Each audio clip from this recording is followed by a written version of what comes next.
자, 여러분 어떻게 부흥 원하세요? 제가 계속 말씀드리잖아요. 저는 부흥을 진짜 원하는 목사 중에 하나예요. 이 부흥을 제가 두 가지를 설명을 드렸거든요. 첫 번째 부흥은 뭐냐? 숫자적인 부흥을 이야기할 수 있어요. 우리 교회가 이제 좀 작아졌다가 다시 회복하게 되는, 이제 어떤 적은 어떤 교회에서 다시 일어나게 되는, 그것이 우리의 믿음의 성장이 통해서 이루어지는 게 아니라 그냥 하나님께서 부어주시는 그런 숫자적인 부흥을 이야기할 수 있어요. 두 번째 부흥은 우리의 영적인 부흥을 이야기하는 거예요. 이게 뭐냐? 이 부흥이라고 하는 말이 사실요, 우리가 옛날에 막 80년대, 70년대, 80년대, 90년대 목사님들이 우리 부흥해야 됩니다. 막 부흥해, 이렇게 하면서 막 숫자적인 부흥만 얘기하는 바람에 막 다들 이게 교회가 커지고 부흥과 사람이 많아지고 이런 것만 우리가 부흥이라고 생각을 해왔지, 사실 부흥이라고 하는 건 일어난다, 살아난다 라고 하는 그런 뜻을 가지고 있어요. 그러니까 교회가 일어나는 것도 사실 숫자적인 부흥이라고 이야기할 수 있어서 그것도 부흥이라고 우리가 말은 할 수 있겠지만, 더 중요한 건 뭐냐면 우리의 영적인 것이 일어나는 것, 우리의 영적인 것, 우리의 신앙적인 부분이 다시 회복되는 것, 이것을 우리가 일처적인 부흥으로 삼아야 하는 이유가 있다는 거예요. 그래서 이 두 가지의 부흥, 처음에 우리가 숫자적인 부흥을 먼저 바랄 게 아니라 여기에 있는 성도님들이 먼저 믿음으로 다시 한번 회복하고 신앙적으로 다시 한번 일어나게 된다면 자동적으로 하나님께서 숫자적인 부흥을 더하여 주시는 것임을 믿으시기를 예수의 이름으로 간절히 축복합니다. 왜냐하면요, 부흥은요, 이 최민 목사가 바라는 걸까요? 물론 바라는 거죠.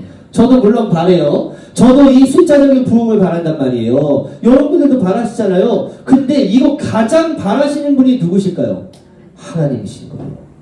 제가 아무리 열심히 하고 열심히 봉사하고 헌신하고 여러분들도 막 쎄 빠지게 내 시간 다 들여가지고 막 헌신하고 예배를 드려가면서 열심히 이렇게 한다고 한들, 만약에 하나님께서 그걸 원하지 않으시면 그냥 우리는 열심히 할 거야, 하나님께서 뒷짐지고 한번 해봐라, 그게 되나 안 되나 이렇게 보신다고 하면요, 우리가 굳이 그 부흥을 위해서 달려갈 필요가 있어요, 없어요? 없어요. 왜? 근데 우리가 달려가야 하냐면 하나님께서 원하시는 거기 때문에.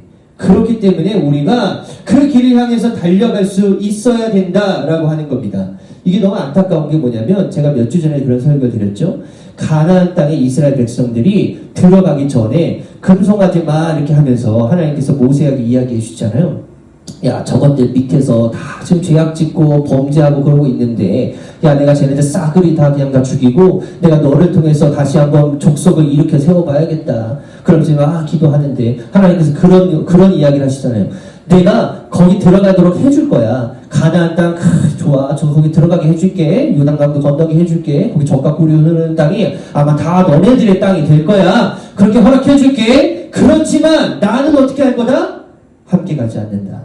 그 이야기 하시잖아요. 부흥 내가 허락해 줄게. 그렇지만 내가 너희 교회에는 함께 하지 않을 거야. 만약에 이 이야기를 하시면 우리에게 부흥이 그게 의미가 있는 거예요? 그게 의미가 없는 거예요. 하나님께서 함께 하여 주시는 그 놀라운 은혜를 경험하면서 부흥이 같이 갈 수 있어야지 그게 제대로 된 교회가 될 수 있다라고 하는 겁니다. 그래서 잘 준비되어져 있지 않은 그러한 어떤 교회, 잘 준비되어져 있지 않은 성도 위에는 하나님께서 은혜를 더해 주시지 않는다라는 거예요. 왜? 만약에 그렇게 됐다가 더 망가질 수 있거든요. 준비도 안 되어져 있는 상태에서 은혜를 막 보여주시다가 그 은혜 때문에 오히려 하나님을 등지고 하나님을 떠나버리는 경우가 얼마나 많은지 몰라요. 나는 준비가 되어 있지도 않아요. 난 믿음으로 제대로 서 있지도 않아요. 근데 내가 하는 일마다 다 잘 돼. 그러면 그게 내가 하나님께 나한테 주신 거라고 생각하는 사람은 없을 겁니다. 물론 처음엔 있을 수 있겠죠. 그렇지만 그 내가 계속되면요, 야, 역시 나는 운빨이 좋아. 근데 재수가 좋다니까. 야, 이렇게 하늘이 맨날 덥고 막, 야, 이렇게 생각할 수밖에 없다는 거죠. 그러니까 믿음과 이 은혜는 같이 갈 수 있어야 되는 거예요. 그래서 우리가 그 말씀들을 한번 몇 주간 통해서 좀 나누어 보려고 하는 겁니다. 여러분들 오늘 말씀 한번 펴보세요. 오늘 말씀 어디 보시냐면 13절 보시면 됩니다. 주님께서 하시는 말씀입니다. 그때가 되면, 자, 그때를 어떤 때를 이야기하는 겁니까? 자, 그때는 어떤 때를 이야기하는 거예요?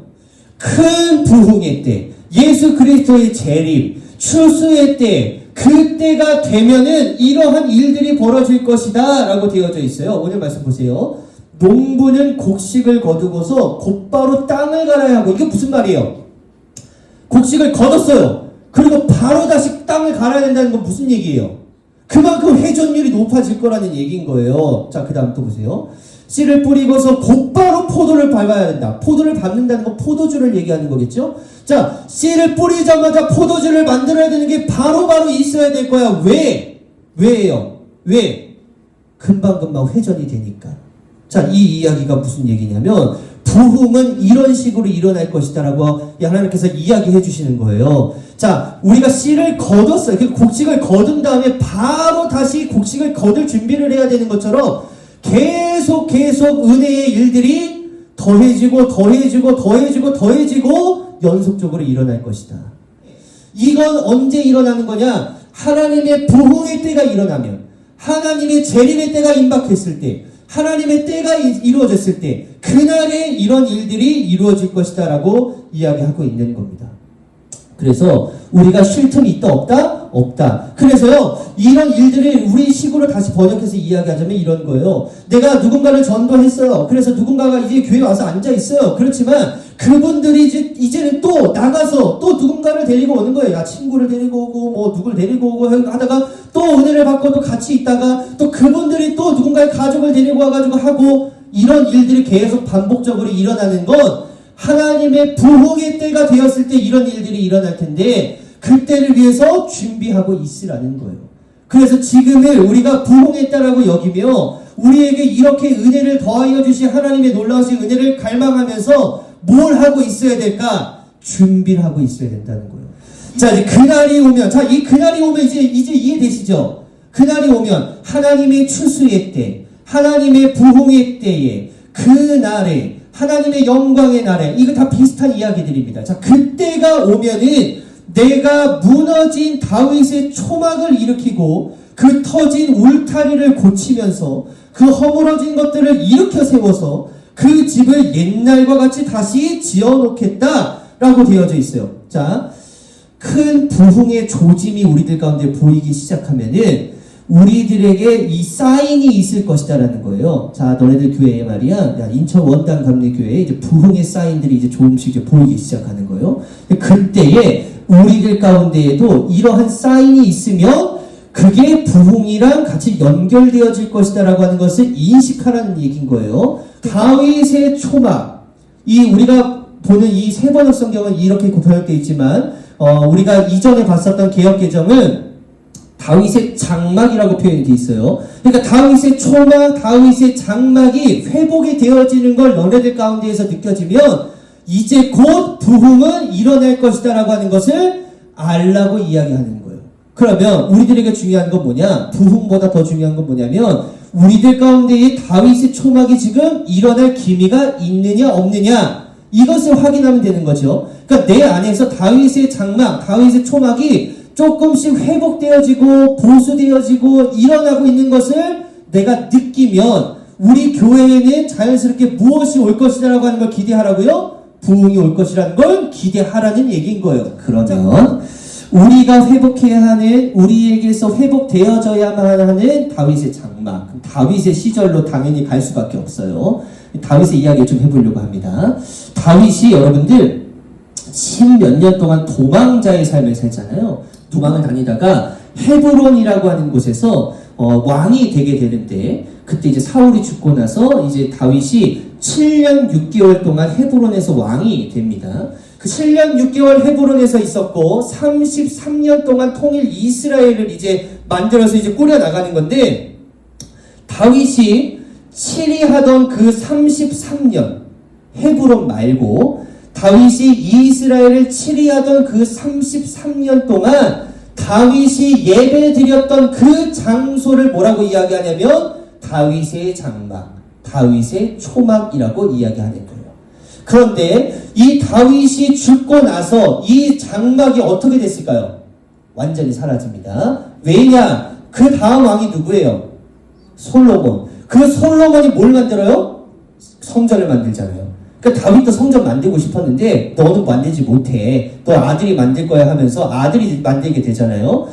그래서 그 아들이 이제 성전을 지으면서 다윗의 장막, 다윗의 초막은 역사 속에서 사라지게 되는 거예요. 그때 다윗의 33년 동안 있었던 그 다윗의 장막과 그 다윗의 초막을 우리가 다시 한번 떠올려보고 왜 하나님께서 이거를 다시 회복하시기를 원했는지, 왜 이것을 다시 일으켜 세우기를 원했는지, 이것을 우리가 좀 말씀을 좀 나눠보려고 하는 거예요. 다윗이 왕이 되자마자 이스라엘의 수도를 예루살렘으로 옮기는 거였어요. 그래서 그것을 만들어 놓고 두 번째로 한 일이 뭘까요? 자, 법궤를 옮기는 일을 했어요. 법궤. 왜 법궤가 지금 왜 옮기는 일을 해야 되냐면 그 당시 이스라엘의 법궤가 없어요. 왜냐? 그거 블레셋 사람들에게 뺏겼어. 그래서 계속 뺑뺑뺑뺑 돌다가 이스라엘 땅에 왔는데 그것도 옮겨놓지도 않고 그냥 이방 땅에다가 어제 변두리에다가 그냥 놓고 그냥 방치해놨다고요. 그것을 못 보겠는 거야, 다윗이. 왜? 하나님, 이 언약궤라고 하는 것 자체가 누구의 임재를 상징해요? 하나님의 임재예요. 그러니까 언약궤는 곧 하나님인 거예요. 그만큼 이 법궤라고 하는 건 굉장한 어떤 위험하고 무섭기도 하고 하나님을 나타내는 그런 어떤 의미를 가지고 있었다라는 거죠. 그러니까 다윗이 그 율법이나 규례나 이런 걸 너무나도 잘 아는 사람이기 때문에 당연히 언약궤는 지성소 안에다가 집어넣어야 된다는 걸 모르지 않았다는 거예요. 그렇지만 다윗이 저거를 가지고 와가지고 어디다가 집어넣냐면 이거 텐트 하나 만들어 놓고 거기다가 언약궤를 집어넣었다는 거예요. 그러니까 이게 말이 안 되는 거죠. 원래는 저런 성소를 만들어 놓고 저기 지성소 구별되어져 있는 저곳에다가 딱 넣어놔야 되는데 저걸 넣지 않고 이상한 텐트 쪼가리 천막 하나 이렇게 딱 만들어 놓고 거기다가 언약궤를 모셨다라는 겁니다. 그리고 하나님께서 오늘 다시 말씀으로 보면 내가 이 장막 성소 말고 내가 이 장막 내가 다윗이 만들었던 이 텐트 안에 있었을 때 그때의 모습이 난 너무 그립다. 나 그때 너무 기억하고 싶다. 나 이때가 너무 좋아가지고 나 이때가 다시 회복이 좀 됐으면 좋겠다 라고 하는 이야기를 아모스 선지자에게 이야기를 해준 건데 다윗과 아모스는요 한 200년 정도 차이가 나는 그런 세대입니다. 그러니까 다윗이 살고 있었던 시대, 다윗이 기원전 970년에 죽거든요. 근데 죽고 나서 아모스는 8세기 사람이니까 거진 한 170에서 한 180년 정도의 차이, 많게는 한 200년 정도의 차이예요. 그러니까 다윗이 죽고 이 다윗의 장막은 완전히 사라졌어요. 그 다음에 이 언약궤는 지성소로 들어갔다고요. 예루살렘 성이 만들어지면서. 그리고 나서 이건 사라졌어요. 역사 속으로. 근데 200년 동안 누구만 이걸 기억하고 있어요? 하나님만 기억하고 있는 거예요. 나 그때 너무 좋았는데. 나 그때 그 장막이 너무 그립다. 그때가 왜 좋았을까? 시설이 좋아요? 이게 지금? 시설 좋지 않아요. 화려해요? 화려하지 않습니다. 뭐 좋지 않아요. 그럼에도 불구하고 이때가 왜 좋았냐면 그냥 여기에서 예배 드리는 그 사람들의 모습이 너무 좋았던 거예요. 당시에 이스라엘 백성들이요 제사를 잘 드리는 사람들이었을까요? 안 드리는 사람들이었을까요? 잘 드렸다 못 드렸다라고 하는 표현이 좀 그렇지만 매주 빠졌을까요? 안 빠졌을까요? 빠지지는 않았어요. 왜냐? 이 사람들 예배를 굉장히 무서워했거든요. 예배가 굉장히 두려웠어요. 왜냐? 하나님은 거룩하신 분이기 때문에 거룩하신 하나님 앞에 아무도 갈 수가 없는 거예요. 그래서 누군가가 예배를 드리고 싶은데 예배를 너무 무서워. 가면 혹시나 죽을 수도 있을 것 같아. 내가 벼락 맞는 거 아니야? 이런 생각들이 있었다고요. 그래서 이스라엘 백성들 시대에 피 흘림이 없이는 하나님께서 영광을 받지 않으시니까 제사를 드리긴 했어요. 그렇지만 그 제사들을 가지고 누가 대표로 예배를 드리냐면 대제사장이 대표로 예배를 드립니다. 근데 그런 예배를 드려가는데 이 사람들의 마음은요 이런 거예요. 내가 직접 가서 예배를 드리는 것보다 누군가가 대신 예배를 드려주면 편해요, 안 편해요? 편한 거죠. 내가 해야 되는 그런 수고로움이 있는데 남이 이거 대신 해주고 나도 예배 드린 거라고 그냥 쳐준다고 하면은 이거 좋아요, 안 좋아요? 편하고 좋은 거예요. 그러니까 이스라엘 백성들이 점점 그들의 삶이 되게 편해지고 이거 그냥 의식 한번 드리자. 형식적으로 그냥 예물 한번 드리자. 라고 하는 식의 예배로 변질이 되어져 갔다라고 하는 겁니다. 그런데 그런 어마무시한 예배의 형식을 다 파괴하고 이 안에다가 언약궤를 갖다 놓지 않고 텐트를 지어서 거기에다가 언약궤를 놓고 있는 다윗의 모습을 보고 사람들은 어떤 반응이었을까? 야, 우리 다윗이 드디어 미쳤구나. 다윗이 드디어 제정신이 아니구나. 성막을 멋있게 만들어 놓고 저기에다가 하나님을 모셔야지. 저게 제대로 된 거지. 왜 저렇게 하고 있는 거야? 그런데 이 다윗이 더 미친 건 뭐냐면요. 자, 여러분들, 우리 하나님을 진짜로 사랑하고 진심으로 전심으로 하나님께 예배드리고 싶은 그 사람들은 앞으로 나오십시오. 그리고 이 천막 안으로 들어가십시오. 자, 들어갈 수 있어요, 여러분들? 이 안에 이거 대기 만지기만 하면 사람 다 죽어요. 자, 여러분들 들어갈 수 있어요. 나 따라서 들어오겠다. 나 따라서 들어올 거다. 아무도 안 들어온다고요? 나 혼자 들어가고 죽어요? 그런 게 아니에요. 자, 여기에 들어가면 사람들이 다 죽으니까 그게 너무 두려운 거예요. 그럼에도 불구하고 다윗을 따라서 저 안으로 들어간 사람들이 있었을까요? 없었을까요? 있었다는 거예요.